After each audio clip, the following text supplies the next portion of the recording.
MC Malufa. Yemro man, lipo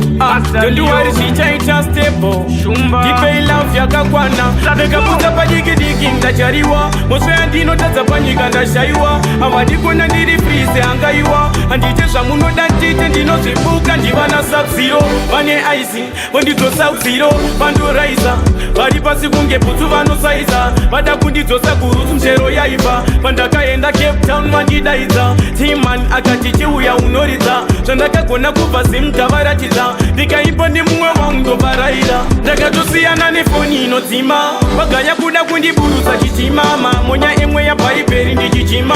Son of God cause mwari vanondida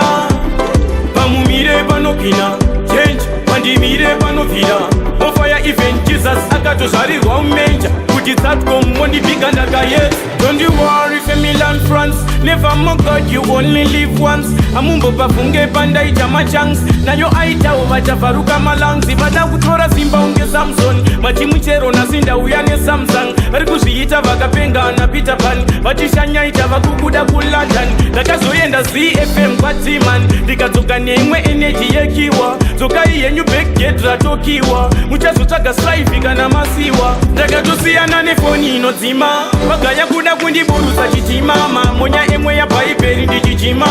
Son of God cause mwari vanondida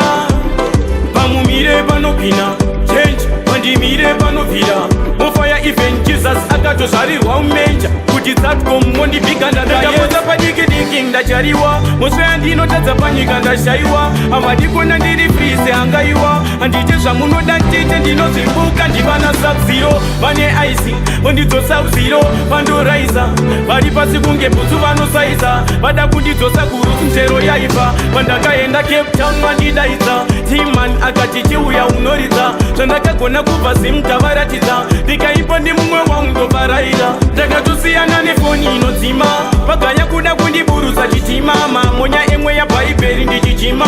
Son of God cause mwari vanondida Pamumire panopina Change, pandimire panopira Mofaya event Jesus akatozvarirwa umenja Kuti Satcom wondipika ndakayedza Mount Zion Music.